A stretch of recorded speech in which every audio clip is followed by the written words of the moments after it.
Olá, todos vocês. Eu estou aqui para passar algumas dicas a respeito de leitura bíblica. Algumas pessoas querem estudar a Bíblia, algumas pessoas querem conhecer melhor a Bíblia, outros querem partilhar este conhecimento bíblico, reunir um grupo e poder dizer assim: olha, vamos estudar a Bíblia juntos. E não sabem por onde começar, o que fazer, como fazer. Algumas pessoas acham que a leitura da Bíblia é muito difícil, um texto pesado, complicado. Há certo sentido, já que a linguagem da Bíblia ela é muito tradicional, vamos dizer assim, ela não é coloquial, ela não é como a gente conversa. Então, muitas vezes o texto não tem certa fluidez. Até porque também nós estamos falando de outras culturas, outros povos, nós estamos falando de traduções, nós estamos falando de interpretações. Até porque traduzir o texto, um texto antigo, de outra cultura, né, de outro povo, de muitos séculos, né, milênios, nós estamos falando de interpretação. E muitas vezes buscar a palavra do significado original complica mais ainda. Então, a primeira dica que seria importante é não se preocupe com algo que é muito enfatizado no meio evangélico. Os originais dizem. Por que o grego? Por que o hebraico? Por que o aramaico? Isto faz certo sentido para os estudiosos que querem investigar, que querem na academia debater sobre as palavras, o uso, a tradução, a pertinência. Para nós que não queremos, não temos esse interesse, a gente quer saber sobre o texto, a gente quer saber o que está acontecendo, a gente quer saber como que é a Bíblia, como que ela está distribuída. Então, é muito importante a gente não se prender, ou melhor, não nos preocuparmos com a intencionalidade do autor. O autor queria dizer. Às vezes eu encontro alguns textos sobre comentários bíblicos que diz assim: há indícios de que havia naquele tempo tal coisa assim assim, porque o autor escreveu essa frase. Eu acho assim que é muito mirabolante a gente tentar entender todos esses meandros. É assim, é importante a gente entender qual é o momento histórico, o que estava acontecendo, por exemplo, na Palestina nos dias de Jesus, momento político, social, como eram as famílias. São dados importantes e que podem ser pesquisados. Você vai no Google e quer saber como era a vida na Palestina antiga. Pronto. Agora, de posse dessas informações de como era a vida, você faz uma leitura do texto pelo texto. Vamos ficar com o que as histórias dizem. Vamos tentar olhar para a Bíblia não como um recorte de diversos textos, como se tivessem pego diversos pedacinhos de histórias ou de textos e colado para montar uma história ou montar uma ideia. Não, vamos ficar com a fluência do que diz. Ou seja, quando você está abrindo a Bíblia e tem carta do apóstolo Paulo, então tem uma carta, toda a carta tem um objetivo, tem um destinatário, tem uma localidade, tem um tempo. E por que você escreve uma carta? Você escreve uma carta para comunicar determinado assunto, ponto. Então você vai olhar para essa carta como um todo. O que está comunicando essa carta como um todo? E não aqueles recortes, aqueles detalhes. Às vezes aquela preocupação de ler numa defesa apologética, a palavra que significa a defesa do evangelho, ou da palavra, ou da verdade. Não, vamos ficar com o texto, puro e simples. Então, aqui começam as primeiras dicas, né? Vamos ficar com o texto, o que a língua portuguesa está trazendo e na tradução que você tiver, porque nós também temos diversas versões de Bíblia. Não importa a versão que você tiver. Seria bom uma versão mais atual, mais contemporânea na linguagem. Essa seria mais interessante. Às vezes tem aquela Bíblia, a mensagem. A mensagem ajuda a entender uma ideia, mas ela também é restrita à ideia de um autor. Tanto que ela não é Bíblia, ela é o livro A Mensagem, que é uma transliteração da Bíblia. Então, ela serve também para você se contextualizar e tal com aquele texto. A Bíblia. Vamos para aquelas versões mais tradicionais. Quando você pegar na Bíblia, você vai encontrar, por exemplo, Bíblias como esta aqui. Ó.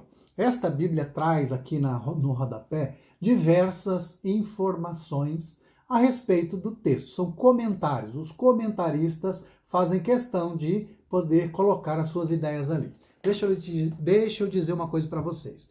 Esses comentários é a opinião do comentarista. Eles, algumas vezes, atrapalham para você que quer simplesmente ler a Bíblia.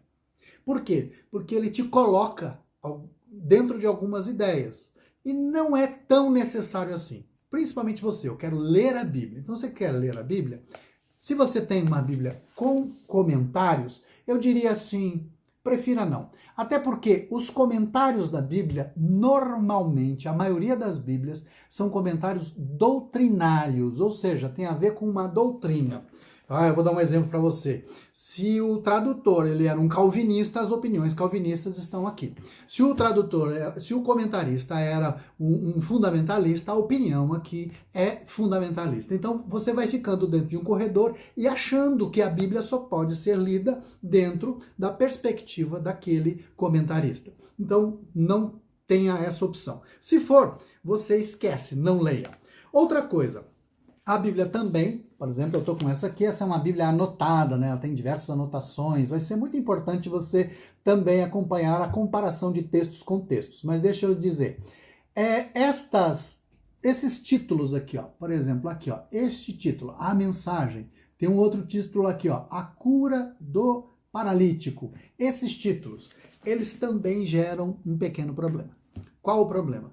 Ele te condiciona a ler o texto dentro daquele pressuposto.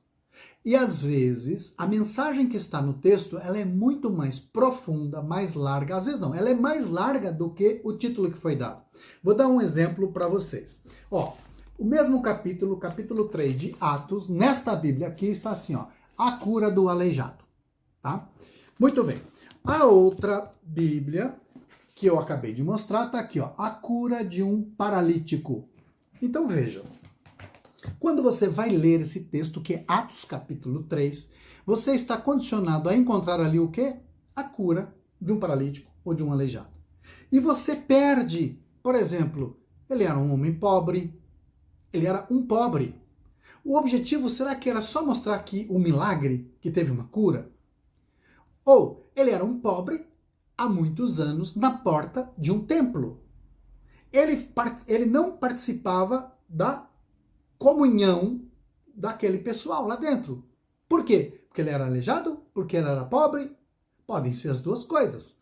Porque se ele era pobre, ele não podia pagar o sacrifício que o templo vendia, por exemplo. Se ele era aleijado, então ele tinha algum castigo divino. Também tinha Deus pesado a mão, algum pecado? Pode ser. Então, há uma riqueza no texto muito maior do que você ficar condicionada a isso. Então, o que você faz? Você vai lá, pega a sua Bíblia e risca. Pega um lápis, né? Se você usar uma caneta, você faz o seguinte, não usa uma caneta daquelas que vazam, né? Porque senão você vai acabar prejudicando o outro lado da página, que as páginas da Bíblia normalmente são muito fininhas. Então você vai lá e risca, para não ler o título. Também você pode perceber que tem a divisão de capítulos. O que você vai fazer? Também você vai lá e dá uma apagadinha no capítulo. Não apaga totalmente, porque para você se localizar na Bíblia, você precisa do capítulo e precisa do versículo. Mas por que você vai eliminar os títulos? Porque o título não faz parte do texto original. O título está lá porque alguém teve uma ideia de dividir daquela forma.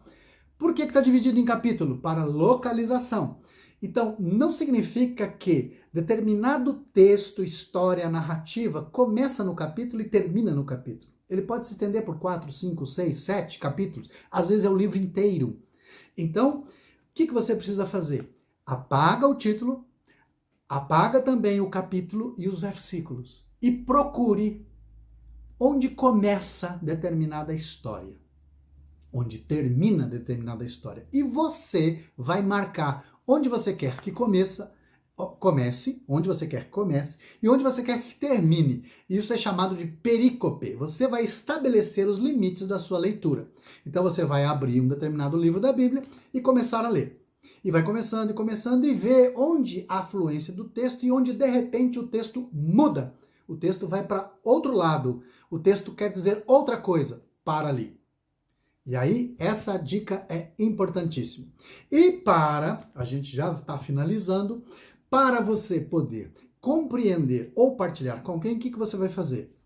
Leia essa divisão que você fez. Leia uma vez.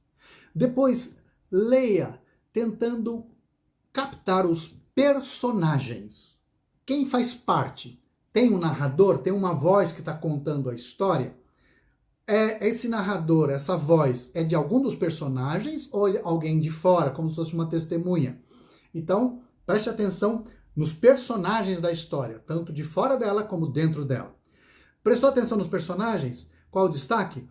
Preste atenção nas palavras que mais aparecem no texto. Quais as palavras que o autor está repetindo? Depois, preste atenção nos verbos, porque os verbos podem indicar qual é a ação, qual é o movimento que o autor está querendo dar ao texto.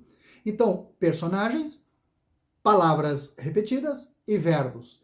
E aí depois releia a história e tente contá-la, tente contar essa parte que você delimitou para você mesmo. Contou? Você entendeu esse conjunto todo? Pronto, leia novamente. Agora tente tirar dali a experiência. Por quê? O autor, ao mostrar os movimentos, ao mostrar os personagens, ao enfatizar palavras, ele tem algo a comunicar. Aí faça a pergunta: o que esse texto está trazendo? O que ele está comunicando? E aí, nessa comunicação, você vai ter uma palavra para você. E dessa forma, depois de feito esse exercício, você pode juntar seus amigos, pode juntar suas famílias. Vamos ler esse texto. Lê o texto e traz aquilo que você percebeu que o texto comunica.